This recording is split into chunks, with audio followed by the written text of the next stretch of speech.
demais. E acho que eu cheguei a treinar 11 sessões de água na semana, enfim, tem muita história boa. Mas o principal, pra mim, é saber perder. Que você vai ter na sua vida várias derrotas, várias coisas que vai te frustrar. Mais do que ganha, né? Com certeza, mas muito mais. Porque num treino, às vezes, você não vai estar bem naquele dia. Então, acho que isso moldou muito. Por isso que eu falo muito de calejar a mente. Ela te prepara muito para os desafios profissionais e desafios da vida. Então, eu sempre recomendo, acho que qualquer esporte de alto nível, acho que isso vai ajudar muito como a pessoa vai encarar o mundo.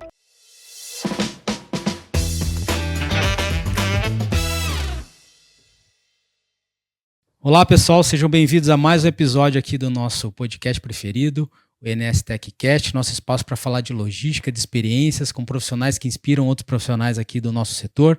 Eu sou o Marco Guapo, CEO e editor da Mundo Logística. Estou aqui com o Cristiano Tanganelli, vice-presidente da BRK Tecnologia. Cris, obrigado pela tua presença aqui com a gente. Mais uma vez, né, sempre participando aqui, é um prazer estar com vocês aqui, com uma pessoa tão especial aqui para a NS Tech e para a BRK. Legal. E hoje a gente vai receber aqui no nosso estúdio um convidado que trouxe a determinação e o foco aí, né, do esporte para construir uma jornada de sucesso em logística também. Eu estou aqui com o Danilo Doriguelo Melo, que é diretor de Supply Chain e Transformação de Negócios da Diageo. Danilo, obrigado pela tua presença aqui com a gente. Não, super obrigado, uma honra. Sou super fã e acompanho muito o podcast. Uma honra aqui compartilhar um pouquinho da experiência. Muito bom. Danilo, você trouxe um presentinho pra gente colocar no nosso estante aí? Exatamente, eu vi que todo mundo tem essa prática, então trouxe algo um pouco especial, eu brinco. Caramba. Então essa é uma garrafa de Johnnie Walker Black Label, mas é uma edição especial, que a gente chama de Air Ink. Ela é uma edição limitada com 11 metrópoles do mundo. No caso, essa é uma edição limitada com 2.000 unidades para São Paulo. E ela basicamente tem uma tecnologia de tirar poluição do ar dessas metrópoles e transformar em tinta para uns grandes artistas fazerem cada um dos grafites. Nesse caso é uma garrafa assinada pelo Nunca, que é um artista super reconhecido aqui em São Paulo e, enfim, espalhado aí pelo global. E acho que é muito legal deixar algo exclusivo na estante de vocês, mas que também fala, depois a gente vai falar aqui no bate-papo, um pouquinho da pegada de SD da Diageo. Muito legal, Danilo, cara. Muito legal. Até aproveitando aí, se quiser olhar para trás, aí a gente tem várias coisas muito interessantes das pessoas que participam do nosso podcast e pode ter certeza que até o pessoal brincou, porque eu gosto muito de tomar uísque. Perfeito. Né? Então, assim, eu não sei se essa garrafa vai estar cheia ou vazia, mas ela vai constar aqui na nossa... Vai ficar na nossa estante aí, com certeza. Cara, obrigado. Legal, muito legal especial o presente aí, valeu. Ô Danilo, e para seguir aqui o nosso ritual, eu sempre peço para os nossos convidados se apresentarem em 30 segundinhos, rapidinho. Quem é o Danilo Melo aí? Conta pra gente. Perfeito, o desafio dos 30 segundos, né? Mas eu sou o Danilo, nascido e com muito orgulho no interior de São Paulo, em Sorocaba. Sou casado com a Karen, tenho uma filha, Luísa, de quase 5 anos. Vim de uma família muito humilde e com uma história incrível. Fui já ex-atleta, depois a gente vai falar um pouco quanto isso ajudou na minha carreira profissional. E atualmente como diretor de Supply Chain, manufatura e transformação de negócios aí para a Diageo. Muito bom. Cara, eu quero começar aí já falando dessa tua história aí, saber um pouco mais. Né? Você disse ter vindo de uma família com uma história muito inspiradora. Queria entender um pouco isso, como é que isso transformou e influenciou seus valores, enfim, o que você pode dizer aí pra gente? Não, perfeito. Eu vim de uma família, né, os meus pais são de famílias muito grandes, então 8 irmãos cada um, de cada lado. Então, minha mãe nasceu no interior de São Paulo, na região ali de Capivari, meu pai é de Sorocaba, eles se encontraram ali no mundo, minha mãe fez até a 4ª série, então oficialmente era como se fosse uma semi-analfabeta, mas hoje, enfim, lê livros, é uma coisa assim espetacular. E meu pai teve a oportunidade de fazer somente até a 8ª série. Uma coisa que ajudou muito ele foi entrar no Senai.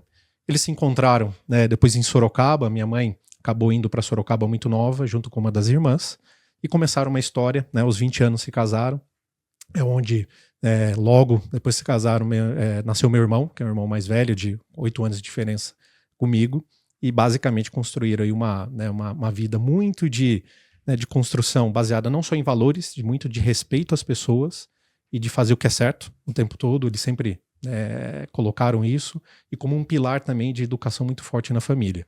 Fato no início do casamento, minha mãe ajudava muito em lavar roupa, para pessoas de fora, ela chegou a ser diarista. E o meu pai entrou numa multinacional, sem muita experiência, ele entrou como se fosse um inspetor de qualidade, e por lá ele ficou 36 anos, construiu uma carreira.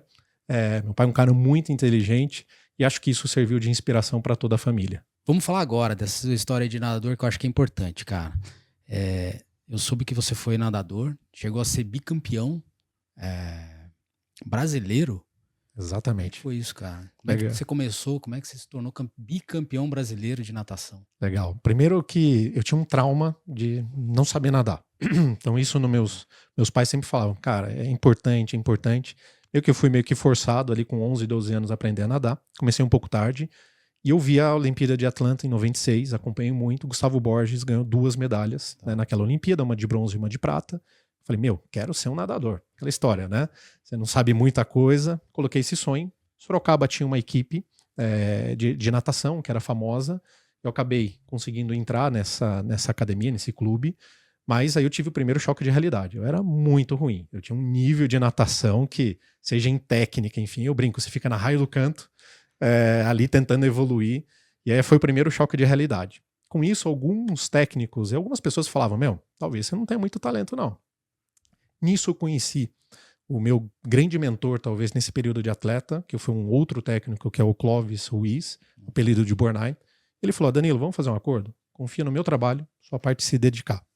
O que eu prometo? Você vai evoluir. Talvez você vai ficar numa classificação melhor, mas fato é, você vai evoluir.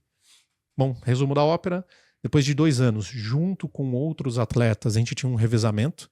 Então, nadadores fantásticos pela vida. E a gente juntos, a gente formou um revezamento, a gente foi campeão paulista e brasileiro, depois de 2 anos. A gente ficou, basicamente, 1 ano sem perder nenhuma prova. A gente era um revezamento que juntos a gente tinha ali um nível de integração muito grande e consegui conquistar algumas medalhas. Então, se eu olho, cheguei a ser bicampeão paulista, bi-brasileiro, cheguei a ser contratado pelo Esporte Clube Pinheiros durante 3 anos, que é o maior clube do país, para esportes amadores. Cheguei a representar o Brasil numa competição na Europa. Então, no final do dia, eu tive lições que me ajudaram muito a entender como evoluir, mas mais que foi importante, lógico, eu não fui um atleta olímpico, mas tive uma carreira ali semi-profissional de muita dedicação, treinos de 4, 5, 6 horas por dia. O que ficou muito é o que isso me levou na vida. Então, se eu fecho os olhos e penso, o que eu estou aqui hoje falando com vocês, 100% veio da base de atleta. Então, de fazer coisas que você não gosta para poder evoluir, como acordar 4:30 da manhã, tendo um sonho, um objetivo, você colocar um foco, ter uma visão muito clara, sem saber se você vai conseguir atingir, respeito pelas pessoas, disciplina, controle emocional. Então, enfim, a gente poderia ficar horas e horas só falando, mas eu não tenho dúvidas o quanto isso me ajudou a moldar a minha visão de mundo. E eu sempre falo para as pessoas que o meu propósito é mostrar que os limites e o impossível só está aqui. Acho que vai depender muito de como você encarar. Eu sempre brinco que talvez isso me ajudou a calejar minha mente. Então, acho que isso na minha vida profissional foi fundamental para chegar até aqui. E não tenho dúvidas que essa disciplina e tudo que eu aprendi é o que eu gosto de compartilhar com todo mundo. Essa capacidade que a gente tem de trabalhar sob pressão, o esporte traz isso demais pra gente, né? Demais. E acho que eu cheguei a treinar 11 sessões de água na semana, enfim, tem muita história boa. Mas o principal, para mim, é saber perder. Porque você vai ter na sua vida várias derrotas, várias coisas que vai te frustrar. Mais do que ganha, né? Com certeza, mas muito mais. Porque num treino, às vezes, você não vai estar bem naquele dia. Então, acho que isso moldou muito. Por isso que eu falo muito de calejar a mente. Ela te prepara muito para os desafios profissionais e desafios da vida. Então, eu sempre recomendo, acho que qualquer esporte de alto nível, acho que isso vai ajudar muito como a pessoa vai encarar o mundo. Entendo todo esse pós, né? Ou seja, todo esse processo de treinamento que você fez e como isso te moldou para o futuro, né? Mas, cara, o que me chama a atenção, sabe o que foi? É assim, quando você fala assim, porra, pulei na piscina, o cara olhou para mim e falou, velho, esquece, você não dá para você. Como é que foi o gatilho? Porque assim, cara, você tinha 2 opções. Uhum. Você saía da piscina e ir embora e nunca mais ia voltar. Perfeito. Ou você olhou e falou assim, não, eu vou mostrar pra esse cara que eu consigo fazer esse negócio. Isso veio antes do teu treinamento, né? Como é que foi esse gatilho assim, cara? O que te levou a dizer assim, não, eu vou persistir nesse negócio e vou fazer, né? Você tem ideia assim, não? Eu acho que hoje, como diria, né, Steve Jobs, se liga os pontos é mais fácil. Mas na época, eu acho que foram duas coisas. Primeiro, eu acho que tinha uma motivação pessoal de falar, meu, será que esse cara vai estar errado? E querer provar algo. Acho que número 2, eu tive tanto exemplo da própria atletas que estavam lá. Tem um grande atleta que nadava com a gente, que era o Ronald Marangon. Falou, cara, eu no início não era bom. E hoje, putz, sou campeão paulista, enfim, ele é um cara, foi espetacular.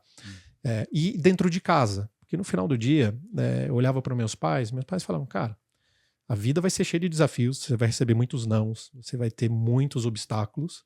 E eles, olha o meu exemplo. Então, meu pai, por exemplo, ele conseguiu passar numa vaga para ser inspetor de qualidade na época sem ter zero experiência, talvez nem escolaridade. Cara, talvez muita gente deu muitos nãos para ele antes. Minha mãe também. Então, acho que com isso veio algo, uma força interna de falar, putz, deixa eu ver se eu consigo. E eu acho que isso foi fundamental para ser o meu motor ali de engajamento e conseguir ter um foco para fazer isso acontecer. A natação, na época, era um esporte de elite, né, cara? Exatamente. Você conseguir provar que você tinha capacidade, mesmo no esporte de elite, que você tem que pagar, etc. Normalmente, você pega natação, tênis, então, infelizmente, ainda falta muito, né, apoio público para esses esportes amadores no Brasil, e a natação é um deles, então foi isso, acho que foi meu motor, Marco. Legal, boa. E aí você comentou que você entrou para a faculdade de engenharia, né, engenharia civil. Exatamente. Você queria construir coisas mesmo? Como é que era? Exatamente. Qual que foi, né, o meu racional, né, para poder fazer engenharia? Primeiro, meu irmão fez engenharia, então, de alguma maneira, eu me inspirava muito nele. E eu era um cara bom de exatas, assim, eu gostava muito de estudar. Eu falei, putz, acho que é mais fácil ali algo de engenharia. Diferente, talvez, de outros colegas ali do colegial que falavam, não, eu vou ser médico, vou fazer isso, vou ter uma carreira. Eu falava, meu, nem sei o que eu vou querer, acho, talvez, de carreira. Mas fui fazer engenharia, fui feliz, enfim, acho que foi algo, né, muito legal, que me deu uma base muito boa no raciocínio lógico, enfim, em outras coisas. Mas eu acho que depois que eu saí da faculdade, onde as coisas começaram a ser trilhadas, acabei experimentando muitas coisas e fui criando ali meu caminho. Mas não foi nada tão planejado de fazer engenharia civil, Marco. Tá. E aí você diz que a carreira em logística e supply foi acontecendo na tua vida, né? Como é que foi isso aí? Exatamente. Então eu saí da faculdade, eu brinco que era um engenheiro civil, ex-nadador, tinha acabado de pendurar a sunga. Falei, o que eu vou fazer da minha vida? E nisso Você nadou pela faculdade ou não? Pela faculdade não, acabei ganhando uma bolsa, até por isso que eu fiquei em Sorocaba para conseguir conciliar os treinos. Eu representava ainda o Pinheiros. Isso é um problema, né? A gente não tem essa cultura no Brasil como tem nos Estados Unidos. Né? Exatamente, mas hoje mudou muito. Tem muito nadador brasileiro, tem quase 100 nadadores brasileiros nas 3 divisões, então talvez hoje está mais fácil. Até hoje no Brasil tem algumas universidades que investiram para ter uma infraestrutura, mas na época pela bolsa. Eu basicamente eu tinha uma bolsa, mas eu conseguia conciliar toda a minha vida. Então ficava mais fácil do que eu vir para São Paulo treinar, por exemplo, aqui no Pinheiros, ia ter que morar sozinho, enfim. Ali, queira ou não, eu tinha um suporte da família. E minha família sempre me deu muita liberdade, falando, Danilo, o que for teu sonho, a gente vai te apoiar. Então acho que isso é muito legal da parte deles. E aí, quando eu saí da faculdade, um dos meus, né, amigos de faculdade, ele trabalhava na Coca-Cola Sorocaba, que faz parte do sistema Coca-Cola. Ele falou, cara, a gente vai fazer aqui uma espécie como se fosse um trainee. Se inscreve aí, cara. Quem sabe você possa ter uma carreira igual eu. O Pedro César, que é um cara que me abriu muitas portas. Acabei passando nesse programa de trainee da Sorocaba Refrescos. Cara, foi maravilhoso, mas eu nem tinha ideia do que seria. Fiz um job rotation por todas as áreas. E depois ali de alguns meses fiquei no PCP, famoso, né? Hoje tá mais bonito falar de planning, enfim, muita coisa. Mas de controlar a linha de produção, rodar scheduling, tocar esse NOP. E foi onde fui meio que jogado para esse mundo, depois indo para toda a parte operacional. Tinha pessoas subordinadas a você naquela época? No época? início, não. Mas depois de um ano, eu já tive uma primeira movimentação. Acabei assumindo uma área de Customer Service, ajudei a implementar o Customer dentro da Sorocaba Refresco. Quantos anos? Eu estava para fazer 24 anos. Então, eu tinha eu brinco, eu comecei tarde a trabalhar, porque não tive muita essa história de estágio dentro de grandes multinacionais. Eu fui até o 5º ano da faculdade fazendo estágio ali prático dentro de engenharia civil. Comecei em 2007 na Coca-Cola. E se eu olho, acho que minha carreira tudo aconteceu um pouco rápido, sem meio que muito planejamento. Então, depois de um ano, comecei a implementar a área de Customer. Foi a minha primeira posição de liderança, então tinha 3 pessoas abaixo. Foi onde aprendi muito a realidade, a transição de ser o grande contribuidor individual para ser um gestor. Depois de mais 6 meses, acabei assumindo a coordenação de logística. Lá era uma frota própria, então comecei a ter contato mais com a parte operacional de entrega, roteirização, um pouco desse mundo. E aí começou a minha carreira. Foi onde eu falei, tô adorando isso, tô adorando o ambiente de poder contribuir com o negócio. Falei, vou fazer meu MBA em São Paulo, mesmo trabalhando ali em Sorocaba, e começou tudo a acontecer na minha vida. Cara, e assim, até dividindo com você, assim, é uma área que eu também trabalho, eu tenho 45, eu tô, desde que eu saí do exército, com 21, 24 anos na área. A gente fala que é uma área apaixonante, mas extremamente complexa e problemática, e problema o dia inteiro. Sim. Você fala hoje que você gosta mesmo dessa área? Gosto. Logística. Eu gosto Porque muito. é problema o dia inteiro, a gente sabe disso. Exatamente, mas eu gosto muito de desafios. Eu acho que assim, ficar muito num marasmo de coisas sem muitas grandes desafios não é muito a característica do Danilo. E uma outra coisa, talvez diferente, por aqui, por essa mesa, já passaram, acho que as maiores referências de logística do Brasil, Sim. grandes profissionais. Eu não me considero assim, eu sou um cara não tão especialista, eu sou mais um generalista. Então, assim, eu sou um cara que sempre olhou a cadeia inteira. Já passei, não só por planning, operação logística, né? Warehouse, transportes, armazenagem. Fui para o lado também de projetos. Depois eu fui para manufatura, fui para compras. Hoje eu estou com algumas áreas também mais de projetos de negócio. Então, eu acho que eu consegui ampliar o leque, mas é um negócio que, assim, que é um motor ali, que se acorda todo dia. E eu acho que não só a logística, mas só de você ter o impacto nas pessoas, que normalmente quem está na área de supply, né, contando manufatura junto, é a maioria das empresas brasileiras, você tem ali a grande percentual dos empregados. Você fazer a diferença na vida das pessoas, para mim isso não tem preço. E lógico, depois vem a logística e o que você pode ajudar a transformar um negócio. Legal.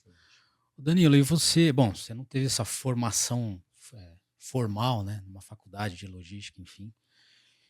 E hoje, eu acho que os profissionais têm mais condições de fazer essas formações para irem trabalhar nas empresas. Perfeito. Como é que você está vendo isso lá? Você vê que chegam profissionais já preparados para vocês, ou vocês têm que treinar esse pessoal? Como é que está isso lá para vocês? Eu acho que está num mix de transição. Eu acho que no passado era muito, eu falo, a escola da vida, né? O conhecimento e a experiência formavam as pessoas. Não tinha algo tão voltado para a logística. Nisso começaram a vir as pós-graduações, MBAs voltados. Eu, inclusive, fiz um MBA nessa área. Mas agora a gente vê esses movimentos, né, de muitas escolas saindo especializadas, já especificamente com alguns cursos voltados mais para o mundo do dia a dia. 2 anos, né? 2, 3 anos. Exatamente. E eu acho que isso é muito legal. Então, acho que vem numa transição, Marco. Você vê ainda muita gente carreirista de logística. Putz, eu tenho grandes, né, líderes abaixo de mim, né, hoje na Diageo, por exemplo, que tem carreira maravilhosa, mas que vieram de grandes escolas de multinacionais ou de operadores logísticos, mas que depois, com o tempo, foram se especializando. Quem te vê agora, essas novas gerações já vêm um pouco mais preparadas até com conhecimento. Acho que o e-commerce acelerou muito isso, digitalização, transformação. Então acho que agora a gente está numa fase de transição.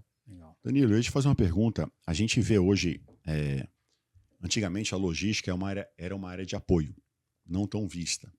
E eu percebo que hoje a logística é um diferencial comercial. Eu vou dar um exemplo do iFood. Perfeito. Às vezes no iFood você fala assim, eu vou pagar uma entrega mais cara para receber em 20 minutos mais rápido. Exatamente. A gente entra hoje, não vou nem falar aqui nomes, mas em 3 empresas de e-commerce e você paga R$500 numa TV ou num produto porque vai chegar amanhã. É isso. Ou no mesmo dia.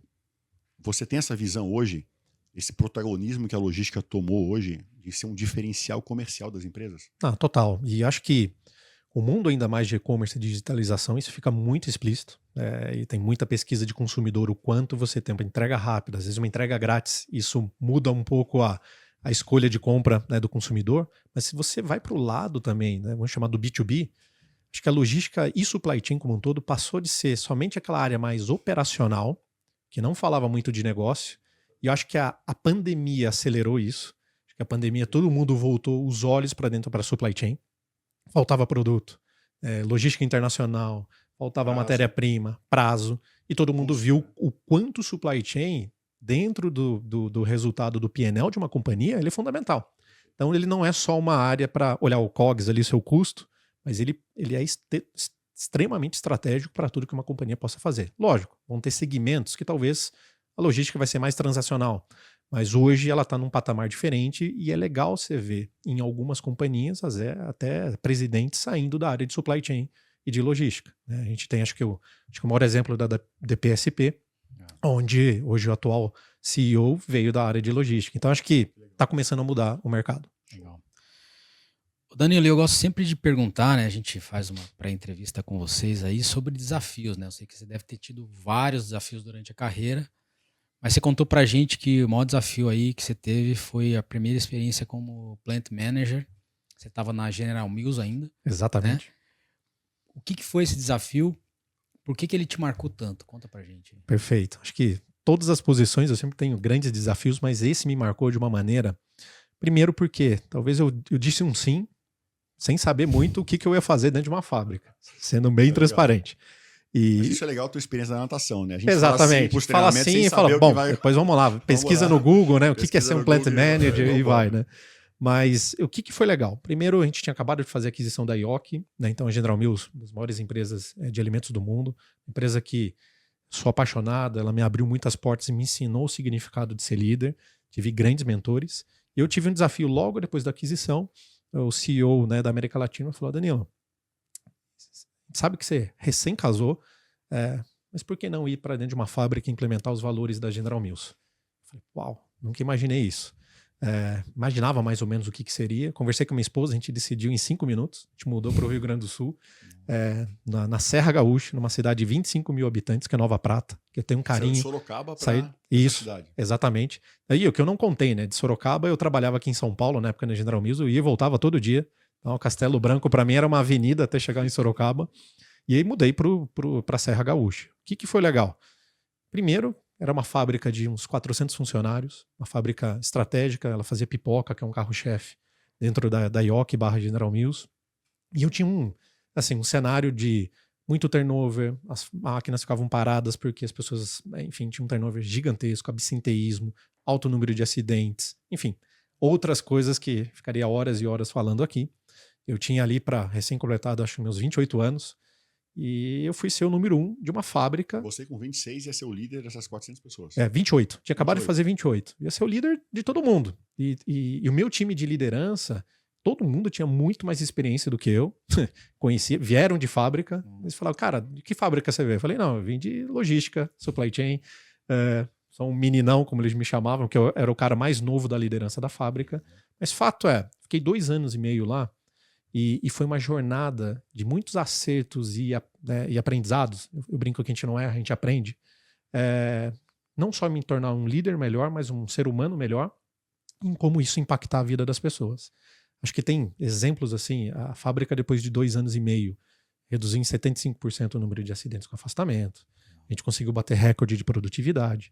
Mas acho que o principal legado que eu acho que eu consegui ali começar a construir junto com esse time, respeito às pessoas e ter uma cultura forte. Então eu brinco que nos meus primeiros 6 meses, cada semana, eu escolhia uma posição da fábrica para eu poder estar lá na prática, né? A gente chama no Gemba, no Floor Time, aprendendo. Então eu cheguei a fazer curso de segurança, enfim, eu entrei dentro de silo, entender como que era controlar um silo, o que era bater pallet na ponta de esteira, enfim. É o que a gente fala de liderança pelo exemplo, né? Exatamente, eu acredito muito nisso. E, de novo, eu acredito muito em respeito às pessoas e, cara, eu não tenho todas as respostas. Eu falei isso com o meu time. Então, vou aprender muito mais com vocês, talvez, da parte técnica, mas eu quero também ensinar um pouco da minha essência de liderança. E eu brinco que nos 400 funcionários, nos primeiros 6 meses, 350 eu sabia nome, sobrenome, de onde veio e a história de cada um. E acho que isso começou a me ajudar a construir um plano de longo prazo para a companhia. E acho que isso marcou muito a minha vida por 3 questões. Eu brinco que todo profissional de logística deveria ter uma experiência em manufatura. O nível de segurança e qualidade que você tem dentro de uma fábrica, principalmente de alimentos, é um negócio assim gigantesco. E acho que isso se eleva de uma maneira muito forte para a logística. Infelizmente, a gente já vê grandes evoluções, a gente fala muito de SD e às vezes a logística não faz o básico, que é como que está a operação sua. Será que está tendo acidente? Será que você está treinando da maneira correta? Será que você está orientando os profissionais ou os comportamentos estão sendo mapeados? Enfim, então isso me marcou muito. A parte de segurança e qualidade também, e o foco em melhoria contínua. E isso casou muito com a minha vida, não só de atleta, e naquilo que eu acredito que é hoje melhor do que ontem, e você ser 1% melhor por dia. Se você tiver disciplina e o foco nisso, a gente sabe que esse mundo hoje, todo volátil, VUCA, enfim, que tem várias siglas, convida a gente a toda hora a ter distrações, mas se a gente não tiver o foco e a disciplina, a gente não consegue alavancar os resultados lá na frente. Então eu sou fanático por isso, aprendi acho que muito dessa essência de fábrica. Depois, ainda por curiosidade, eu fui pesquisar. Existe um grande treinador, que é o Dave, no Reino Unido, que ele foi o coach da seleção olímpica de ciclismo dentro do Reino Unido. Esse cara tem um conceito de 1% melhor por dia, que é fenomenal. Até convido todo mundo a pesquisar. Esse cara fez uma equipe de alto rendimento, ela ser campeã olímpica. Eles ganharam em 5 anos 3 vezes Tour de France, com a mesma matéria humana. E a diferença foi um mindset de pequenas coisas, com muita excelência, você consegue, somadas, ter um grande resultado exponencial lá na frente. Então, às vezes tem um travesseiro diferente para você dormir melhor e assim vai. Então, acho que a experiência como plant manager, como gerente ali da fábrica, me trouxe esse olhar humano de uma maneira diferente e o poder de uma cultura. Isso eu levei para o resto da vida, Marco. Danilo, só uma pergunta, curiosidade, que a gente fala, hoje em dia está muito na moda falar sobre liderança, tem vários cursos, etc. Como é que você, porque eu passei por isso, como é que você com 28 anos, sendo líder de uma equipe de 400 pessoas, com coordenadores, supervisores e talvez gestores mais velhos do que você, como é que você ganhou a confiança dessas pessoas? Eu acho que, primeiro, eu acho que por todas as posições que eu passei, mas lá é tentar ser o Danilo de sempre, ter a minha essência. Eu acho que a gente tem que, sim, evoluir ao longo do tempo, mas tem ali uma espinha dorsal que talvez são suas bases, seus valores, isso você não deve mudar. Então eu cheguei com um approach muito de ser vulnerável, cara, eu não sei tudo aqui, eu quero aprender com você. Mas também eu vou ser um cara que eu quero desenvolver cada um de vocês. Então acho que eu fui ali com algumas técnicas de, por exemplo, o Rio Grande do Sul é muito diferente do interior de São Paulo. Então uma cidade de 25 mil habitantes no sul, cara, ela tem uma estrutura que parece de uma cidade de 100 mil, 200 mil habitantes aqui de São Paulo. Você tem faculdade, você tem hospital, você tem balada, grandes restaurantes. Então você tem muitas cidades ao redor de 4, 5, 6 mil habitantes. Então a cada final de semana eu conhecia um pouco da cultura local. Então eu ia para uma cidade, enfim. Eu falo que em um ano eu devo ter conhecido mais de 50, 60 cidades. Nossa. Eu conhecia mais coisas, talvez, do Rio Grande do Sul, daquelas coisas, do que meus funcionários não tinham oportunidade. E uma coisa que eu trabalhei para eles cara, eu vim também do interior. Tudo bem, Sorocaba tem uma cidade hoje de uns 750 mil habitantes. Mas, cara, existe um mundo fora, não só de Sorocaba, existe um mundo fora de Nova Prata. Falei, cara, você tem que estudar, fazer uma série de outras coisas. Não fique só preso, né? Tudo bem, pode ser uma escolha sua, mas saiba que existem outras coisas que vocês possam experimentar.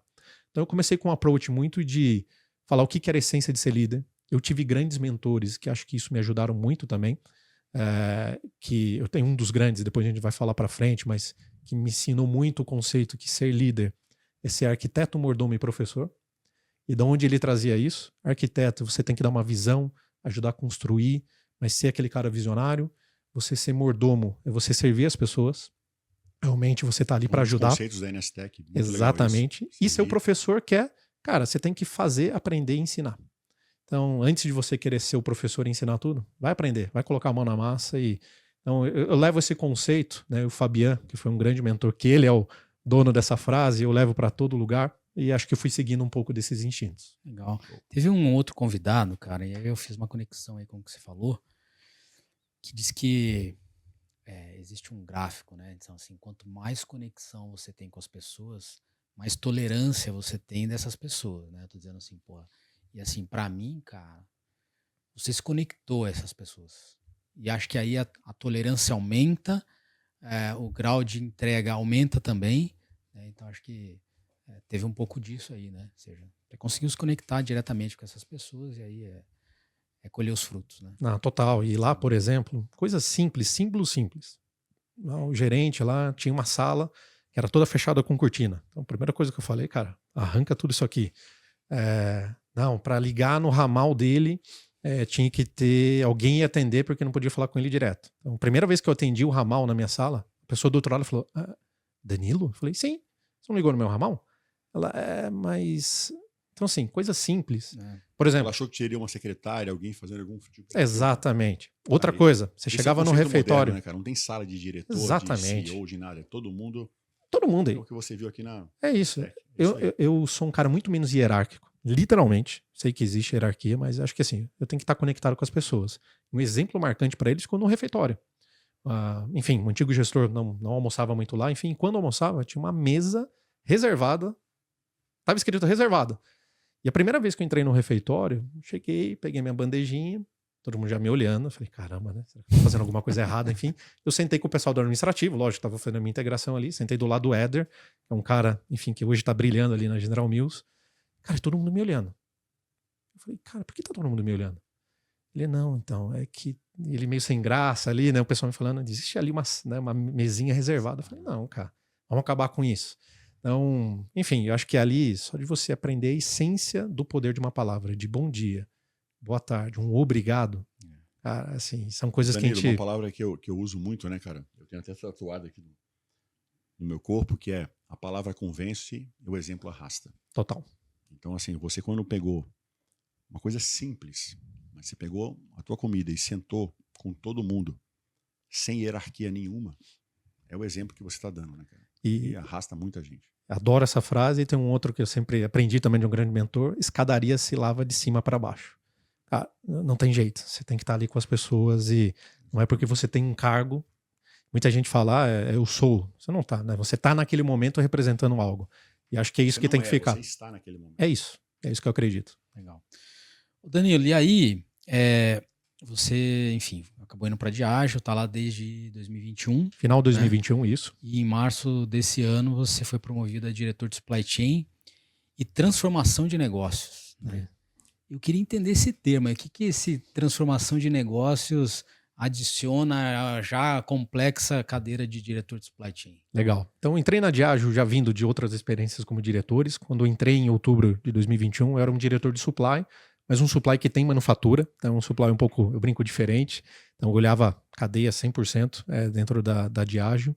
E agora, desde março, eles fizeram a junção de uma outra diretoria, então ampliaram o meu escopo. Então, além de toda a cadeia de supply e manufatura, eu acabo olhando business transformation, que a gente chama transformação de negócios. Basicamente, essa área ela foi fundada há 1 ano e meio atrás. Ela tem 2 grandes vertentes. Uma primeira, a Diageo, por muito tempo, ela viu que os processos não acompanharam o crescimento da companhia. Era uma empresa talvez mais manual, sem muita tecnologia e que tinha uma série de dores transacionais. Então, um dos focos dessa área de transformação de negócio é revisitar os principais processos, que a gente chama muito de corrigir e melhorar para pavimentar o futuro. Então tem coisas, por exemplo, um exemplo prático, revisão do order to cash, desde a entrada do pedido de vendas até o faturamento, enfim, entrega.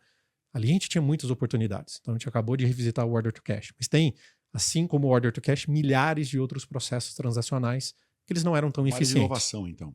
Era uma mistura de inovação com um processo. Então essa é uma parte muito focada nisso.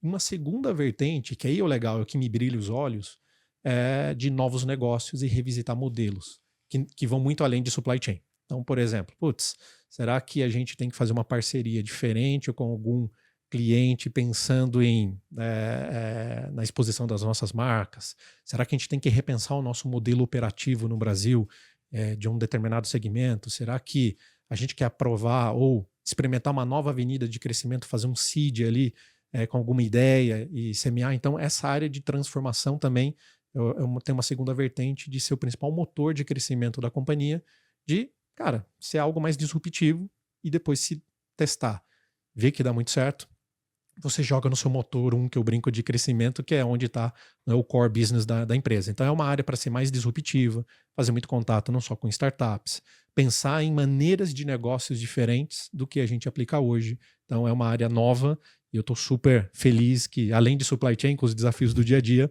ter esse olhar mais estratégico pensando no business. E o terceira, que eu acho que é até legal nessa área, a gente acaba dentro da Diageo fazendo planos de 3 anos, né? 3-year plan, que a gente chama. E essa área ela tem que ser responsável para fazer o download, né? Descer tudo que é o foco estratégico para dentro da companhia de uma maneira que faça sentido e seja sincronizada. Então é algo novo e estou aprendendo bastante com o meu time ali de transformação. Está sendo uma experiência aí incrível. Muito bacana. Cara, e assim, você me corrija se eu estiver errado, mas assim, para mim hoje você está num setor em que a logística e o supply chain são bastante complexos, talvez mais do que outros setores que você já tenha trabalhado, né? Qual é o teu principal desafio hoje, assim, no setor que você está? Não, boa. Eu acho que Cada setor tem sua particularidade. Eu já trabalhei com produto com shelf life de 15 dias, já trabalhei com pão onde manufatura era muito pesada. Eu acho que, olhando a logística outbound dentro da Diageo, a gente não tem uma operação tão nervosa, no sentido de, diferente de por exemplo, um sistema Coca-Cola que você tem entregas a cada 2, 3 dias para o mesmo cliente, o nosso giro de produto é um pouco muito mais lento se você compara.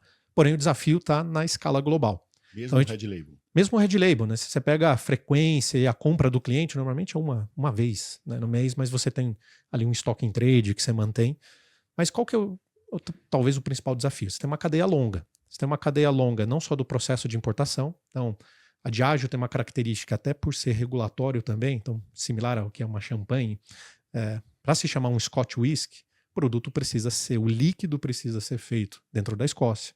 Ele fica no mínimo 3 anos no barril, com 40% de graduação alcoólica. Então a gente tem 2 fábricas, a gente tem várias destilarias, mas 2 que invasam Scotch Whisky para todos os países do mundo.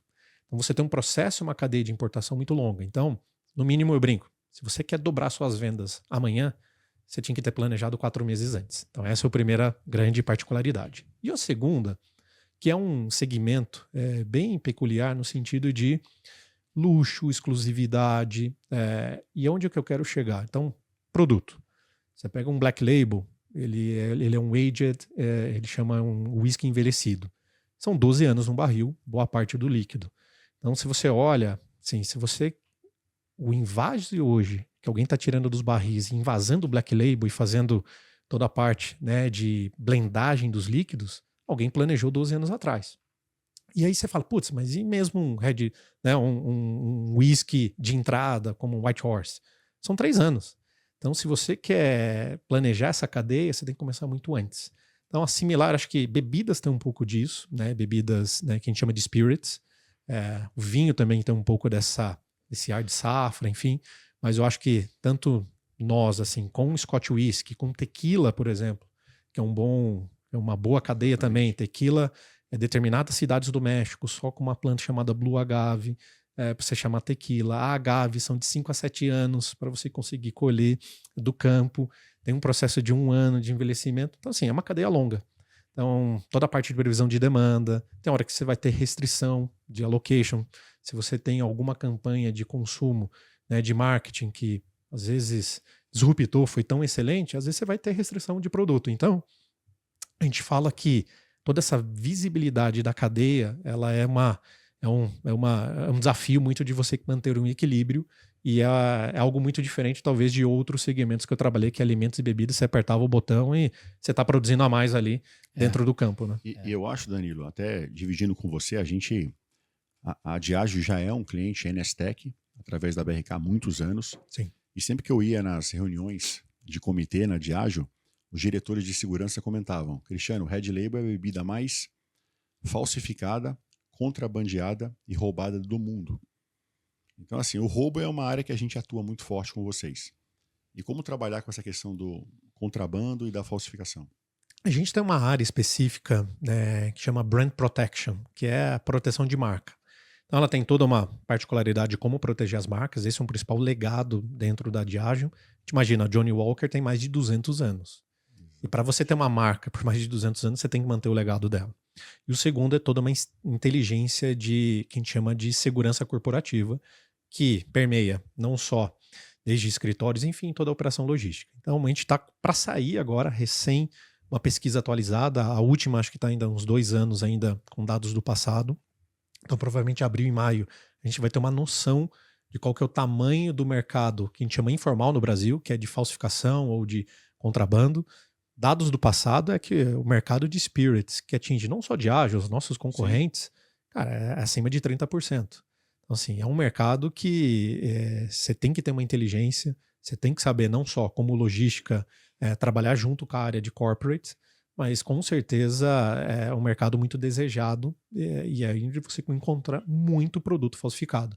E qual que é o cuidado? A gente brinca, ainda se o falsificador ele ainda pensou no ser humano e colocou um líquido, talvez que ele comprou mais barato e só despejou de uma garrafa para outra, ele está prejudicando uma série de coisas, está enganando a nossa marca, mas ainda ele não está fazendo mal para o consumidor. O ponto é que a maioria dos falsificadores colocam qualquer líquido ali dentro. Isso tem um mal enorme de saúde e segurança para as pessoas.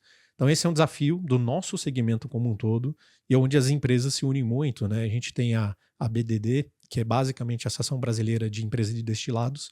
Somos nós, Pernod, Brown-Forman, que tem Jack Daniels, porque esse é um desafio nosso e a gente tem que trabalhar em conjunto. Quando eu comentei da questão da complexidade, cara, eu tava olhando isso mesmo, assim, a cadeia como um todo, né? E você como supply chain tem que ter essa visão, né? Então, assim, aí, sei lá, cara, você planejou que daqui a 1 ano você vai ter importação de um whisky 18 anos, enfim. E aí, do nada, um cara lá estoura uma guerra e, pô, aquela rota que você tinha não tem mais e aí o produto não chega. Então, assim, cara, como se planejar para não deixar ter essas rupturas, né? E assim, sei lá, às vezes teu marketing está lançando uma campanha para estourar um determinado tipo de produto. E, cara, isso tem que ser tudo muito integrado, né? Nesse sentido é bastante complexo. Né? Total. Por isso que, assim, algumas falhas vão ocorrer, né? É natural. Por mais que você tenha um ótimo planejamento, tem coisa que vai acontecer e você vai ter que saber reagir. E eu acho que isso vai depender muito de como é a sua reação. Mas, lógico, a gente tem um planejamento integrado, que é o famoso IBP, né, que é a evolução natural do S&OP. O IBP é fundamental, porque ele integra todas as áreas e dá um pouco dessa cadência. Então, a gente tenta fazer o nosso IBP cada vez mais ter uma visão de longo prazo. Ideal seria 18 meses, no mínimo, né? A gente sabe que a gente tem o desafio do nosso dia a dia, mas é onde a gente consegue entender campanhas de marketing que vão ser lançadas, se o nosso sellout, a gente mede muito o sellout, que não adianta eu ter o meu sell-in ali, né, que é a minha venda para o cliente, mas importante é o nosso sellout, se ele está tendo algum crescimento adicional do que a gente tinha planejado. Enfim, então ele tem toda a etapa da cadeia até para a gente poder mitigar qualquer coisa. E aí o que a gente faz dentro de planning especificamente, a gente tem uma área, né, não só de supply planning e demand planning, que começa a olhar um pouco, né, muito mais de médio e longo prazo, com modelo estatístico, preditivo. Então a Diageo tem investido muito na Europa, né, em ferramentas para conseguir aumentar essa visibilidade, mas acho que o fundamental é você conversar com as pessoas e ter disciplina dentro do IBP para mostrar que tem hora que você vai acertar muito bem e quando sair algo fora da rota, o que você faz para corrigir. Então tem coisas que não vai dar para, né, planejar uma guerra com uma rota que ficou fechada. Você tem um estoque de segurança, lógico que Sim. já tem ali todo um cálculo para ajudar, mas também ele tem um colchão que não tem um limite. Mas acho que tendo essa conversa, essa transparência, e o que a gente tem como supply é disciplinar a companhia a pensar no médio e longo prazo. Eu acho que todo mundo é muito convidado no mundo executivo, você tem meta, você tem bônus, você tem tudo. Então, o dia a dia te leva muito a pensar no curto prazo, mas acho que como supply dentro da Diageo, a gente tem um dever de pensar no médio e longo prazo. Senão, a gente não consegue manter uma boa cadência da operação. Legal, muito bom. Danilo, você citou para a gente também um programa na Diageo que vocês têm chamado Sociedade do Progresso 2030. Perfeito. O que seria esse programa? Isso é o que brilha os olhos também. A gente tem uma pegada muito forte de ESG na Diageo. A gente tem, né, a gente chama o Society 2030, que é o progresso, com 3 grandes vertentes de ESG. Primeiro é promover o consumo responsável. Acho que esse é fundamental. E a Diageo é muito séria sobre esse tema. A gente quer que as pessoas consumam qualidade e não somente quantidade. Dentro disso, por exemplo, tem um programa que a gente educa crianças, né, alunos de escolas abaixo dos 18 anos, falando sobre os perigos do álcool ser consumido na infância. Então, esse programa chama Na Real, ele é um programa global. Aqui no Brasil, nos últimos 3, 4 anos, somados, deve estar atingindo quase 1 milhão de crianças treinadas. E, de novo, a gente sabe do nosso produto, de novo, consumo responsável é fundamental. Uma segunda grande vertente é favorecer cada vez mais diversidade e inclusão. E isso tem as métricas de empoderamento feminino, liderança feminina, equidade racial, tem vários exemplos. E então, por exemplo, a hora que a gente olha diversidade e inclusão, no meu time de supply chain, se eu pego a Diageo, 52% da liderança é ocupado por mulheres. Que não é normal, né? Que não é normal. Nossa área é extremamente... Eu diria 90% é homem. 90%. Que legal, cara. Se você olha o meu time direto, isso vai para uns 60%. Então ali eu tenho grandes... A minha head de logística, que é a Maísa, tem uma carreira brilhante, ela que comanda toda a minha operação. A minha área técnica, que é a Camila, que ela controla todos os meus TPOs, fornecedores terceiros, mais a área técnica. Mulher com uma carreira espetacular. Então, assim, eu tenho grandes exemplos. E esse é um segundo pilar muito forte para a Diageo. E um terceiro, que aí sim, a gente quer ser pioneiro, a gente fala do grão ao vidro. Dentro disso, a gente tem métricas de redução de água, basicamente energia renovável, aterro sanitário, uma série de outras métricas globais. Um deles é carbono, que a gente tem o famoso escopo 1, 2 e 3. Escopo 1, para quem não está muito familiarizado, é tudo que são suas operações próprias de fábrica. Escopo 2, basicamente, seus escritórios. Escopo 3 é toda a tua cadeia de fornecedores, enfim, e aí vai desde a fabricação. Normalmente, as grandes CPGs do mundo, 85% até ou mais do seu carbono está no escopo 3. Esse é o principal desafio das empresas. Exatamente. Então, quem é CPG, B2B, tem muito desafio, porque olha todo o processo de transformação da matéria-prima. E se você olha, por exemplo, a Diageo, ela tem uma métrica global que até 2030. Escopo 1 e 2 é 100% net de carbono, da base de 2020, que eu já vou explicar, e escopo 3, 50% de redução. Então, ela... É umas métricas muito agressivas. A gente fala que a gente está há 6 anos de cumprir essas métricas. O que ela fez? Em 2020, ela lançou o seu site 2030, ela olhou e ela controlou o carbono, vamos pegar nossa base absoluta de carbono, ela falou, eu quero chegar até 2030 com 50% dessa base. Então, se a empresa cresce de 2020 a 30, você já tem que offsetar 100%. E aí, até 2030, mais 50% dessa base. Então é algo que a gente tem que trabalhar a cadeia inteira, sozinho a gente não vai. Transporte em veículos elétricos. Total. E aí pega muito manufatura também, porque uma garrafa de vidro, desde o grão, por isso que a gente chama muito isso. Então, a gente tem iniciativas, a nossa fábrica, né, no Ceará, de Ipioca, ela nasceu com conceitos sustentáveis. Então ela é uma placa, ela tem, por exemplo, energia solar, eu tenho 1.826 placas que geram 90% de energia do site vindo do solar. Eu tenho uma caldeira de biometano, então basicamente com quase zero nulo, né, o efeito no carbono, sendo que eu trago o gás de um aterro sanitário de Caucaia, que é da região de Fortaleza. Então, assim, a gente tem métricas globais, o que a gente sempre brinca, né? Tem muita gente que encara ESG só como uma meta, um KPI. E a gente tenta fazer isso com propósito e a gente acredita muito, não só Diageo, e eu acredito pessoalmente que ESG vai ser meio que a licença poética para todo mundo poder operar no futuro. Um desafio no Brasil que é o transporte rodoviário. Muito, muito. A gente usa muito a cabotagem também. Exatamente, a cabotagem. Eu acho que a roteirização vai ajudar muito. Total. Se diminuir, né, esse percentual absurdo que os caras rodam veículos vazios, etc. E o transporte em veículos elétricos, né? Que ainda não é uma realidade no Brasil, mas por last mile ainda a gente vê já algumas empresas já indo para essa linha. Né? Não, com certeza. Eu acho que é um movimento que veio para ficar, mas está todo mundo muito aprendendo com isso. Se a gente olha dentro do meu carbono, eu tenho um grande desafio com os fornecedores. A gente tem trabalhado garrafas mais leves, a gente tem feito alguns trabalhos nisso. Eu tenho um trabalho muito forte também com a logística. Então a gente... leve. Essa aqui ainda é algo especial de cerâmica. Essa é old school. Essa daí. Mas se a gente começa a olhar, por exemplo, o Brasil hoje tem a garrafa mais leve de Smirnoff Ice do mundo.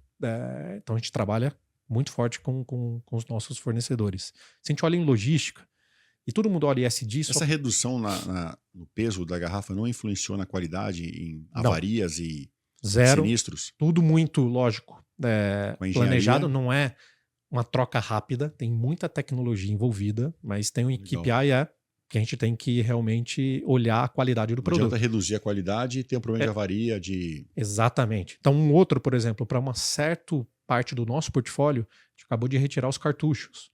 E boa parte vem aquele cartuchinho, né, de papelão. E aquilo a gente fez uma pesquisa com o consumidor, não tem muito valor para as pessoas.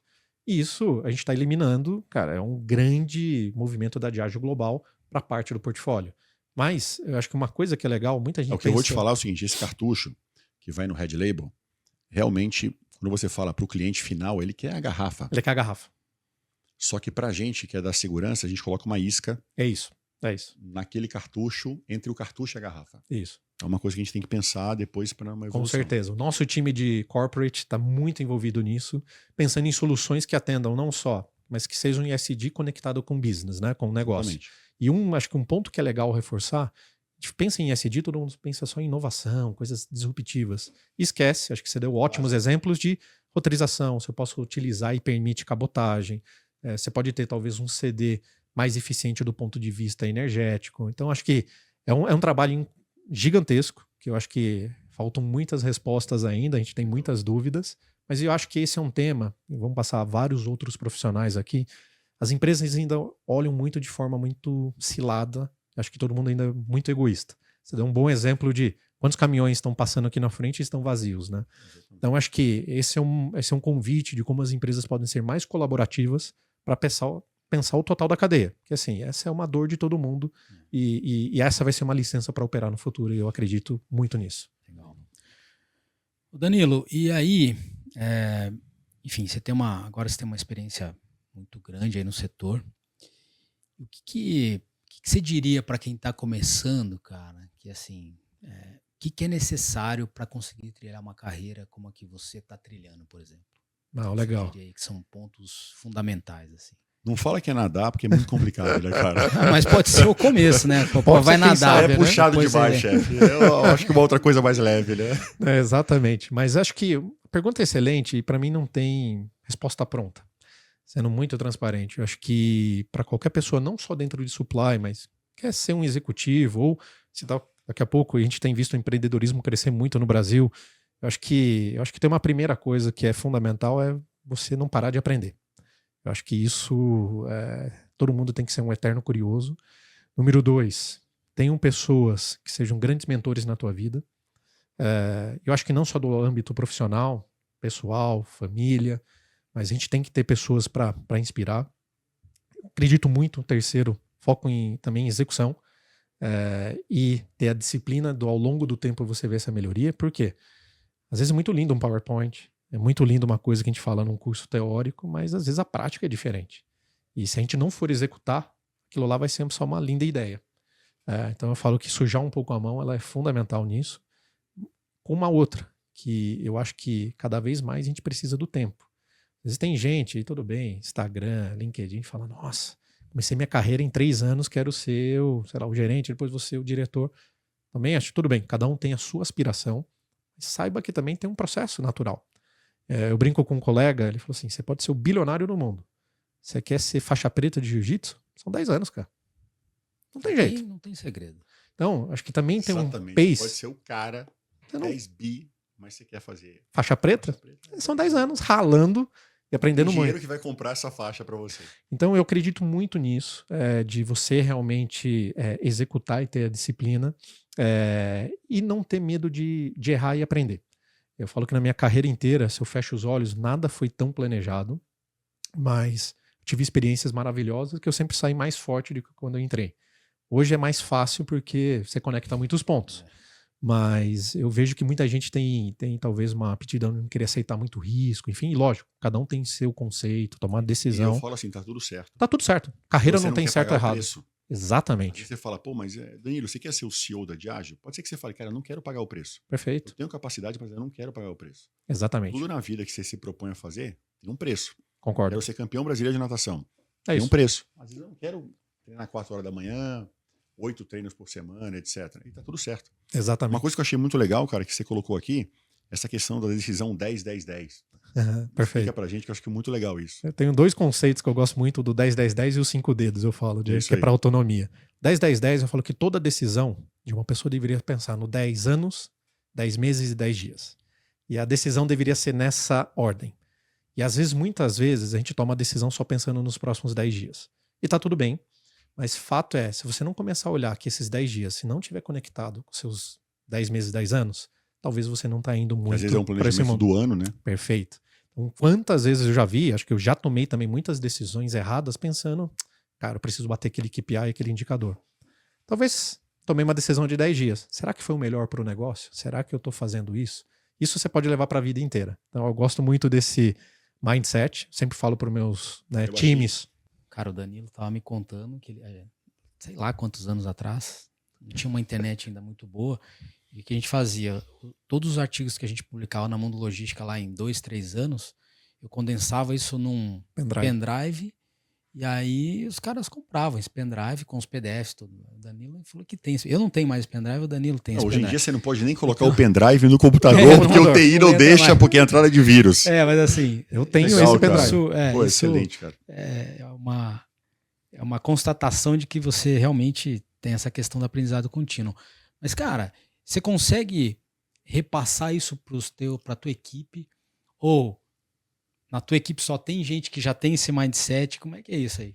Não, para mim aí vem um ponto de diversidade / inclusão. Acho que se você moldar uma equipe, primeiro assim, acho que em qualquer lugar, você vai só ter muito sucesso se você tiver uma equipe boa. Você tem que estar cercado de pessoas boas, competentes. Eu falo, ninguém faz nada sozinho. Sozinho. E pode essa achar equipe, que se você é o super-homem, você não faz. Total. Cara. E essa equipe que queira estar no teu lugar vai crescer e vai brilhar. Então você tem que dar protagonismo. Mas o segundo, um grande erro, eu fui moldando isso ao longo do tempo. Qual que é a característica de todo mundo quando chega no cargo de liderança? Normalmente você tem um viés de contratar pessoas com perfis similares ao seu. Todo mundo tem um viés aqui. Tem testes práticos que são gratuitos na internet, que convido todo mundo a fazer. Você vai querer contratar um cara que foi ex-militar, que foi atleta, que foi caveira igual você. Cara, você tem um viés. Não tem jeito. Ou que pessoa que cresceu mais, veio de baixo. Fato é, você tem que ter um equilíbrio. Então, no meu time, eu tento ter um equilíbrio de pessoas que têm perfis diferentes com o meu, mas que a gente tem ali, eu falo, também não adianta ser 100% opostos. Você tem que ter uma espinha onde algumas coisas são muito fortes de cultura e comportamentos e valores que são inegociáveis. Cara, tem isso. Cara, eu vou ter perfil que é mais visionário, perfil que é mais executor, perfil que é mais, talvez, questionador. Planejador. Exatamente. A minha equipe é moldada nisso. Eu tenho pessoas mais extrovertidas, mais introvertidas. Então eu tenho uma boa mistura nisso. Danilo, e agora a gente tem uma pergunta de um convidado anterior aqui. Deixou para você. Vou deixar uma curiosidade, então, que várias pessoas já me perguntaram, né? A gente passou o e-commerce uma transformação muito grande. O varejo em si, né? Varejo, e-commerce, omnicanalidade, ponto de coleta, PUDOs, etc. Papapá. E o nosso e-commerce evoluiu demais. Qual que é a próxima etapa do e-commerce? Para onde vai o e-commerce brasileiro? Vamos crescer, não vamos? O que é a próxima novidade do nosso e-commerce? Boa pergunta. Eu não sou um cara especialista de e-commerce, até fiz um curso recentemente para aprender ali com os maiores mestres aqui do Brasil, como o Vergueiro, enfim, alguns outros. Mas eu acho que assim, não só a pandemia, né? O e-commerce veio para literalmente ficar. Mas eu acredito muito cada vez mais, não só no Omnichannel, mas todos os canais muito, claro, o seu papel e responsabilidade dentro de um negócio. Então tem muita gente que chama hoje o phygital, né? De ser um pouco físico com digital. Você vê muitas empresas que eram 100% digitais começando a ter uma loja física. Então acho que o e-commerce ele vai fazer muito parte disso, de como você integra cada vez mais, né, essa cadeia ou ter canais e dar opções para os consumidores. Talvez uma questão mais híbrida, né? Exatamente. Talvez o futuro dele é algo natural e eu acho que a gente tem uma vantagem, entre aspas, para olhar para o mundo. A gente brinca que alguns segmentos estão 5, 10 anos atrás dos Estados Unidos. Então, ver os movimentos que a Amazon tem feito, enfim, acho que isso também vai ajudar muito o que vai trilhar o nosso e-commerce para cá. Mas eu não tenho dúvidas que é algo, né, a gente vê grandes empresas, grandes players e o consumidor brasileiro aprendendo a gostar desse tipo de experiência de compra. Danilo, e que pergunta você pode deixar para um próximo convidado nosso aí? Boa, talvez para um próximo convidado é pensar... Gosto muito desse lado de diversidade e inclusão. Acho que não sei qual é o meu episódio aqui, mas se a gente fosse pegar uma média aí dos 60 episódios, talvez menos de 10 são mulheres, não sei. Então, para o próximo convidado é como que ele está vendo, né, nos próximos anos diversidade e inclusão dentro da logística, não só com liderança feminina e com empoderamento também e equidade racial. Legal.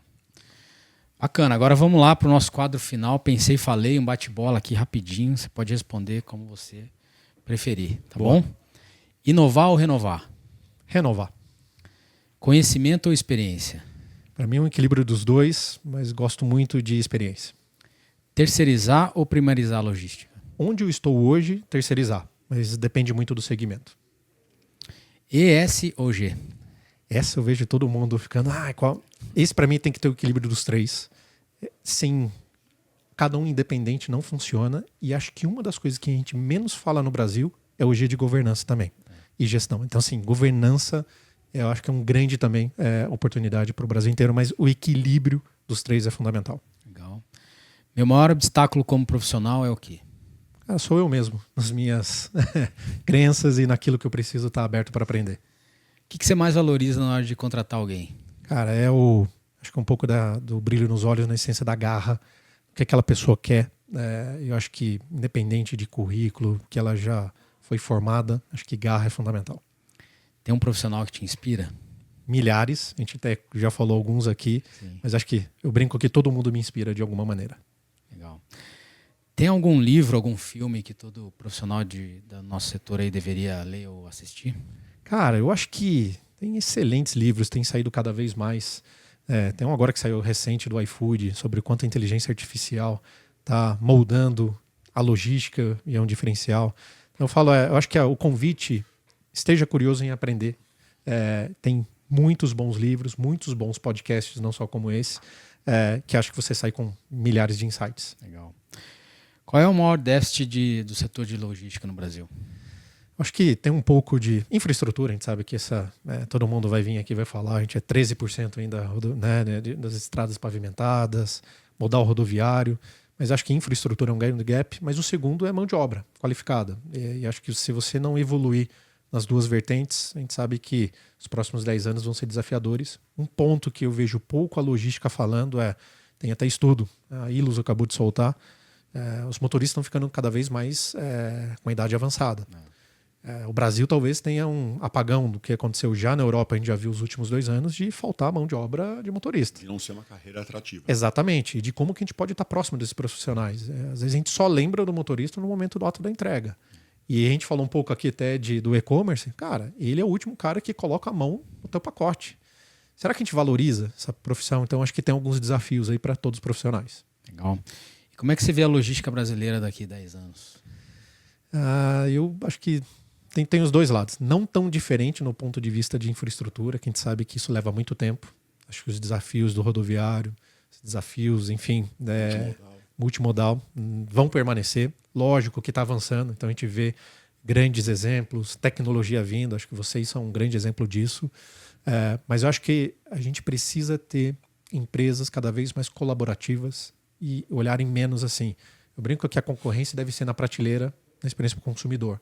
Mas talvez a espinha dorsal para trás a gente poderia ser muito mais colaborativo e evoluir, que os desafios no Brasil são gigantes para todo mundo. Ótimo ponto, cara. Muito legal. Danilo, quero te agradecer aí por ter aceito o nosso convite, estar aqui com a gente. Foi incrível, cara. Um prazer também te conhecer pessoalmente aí, né? Tanto tempo de digital, e-mail, WhatsApp, essas coisas. Então foi muito bom te conhecer pessoalmente. Espero que a gente evolua aí com essa parceria.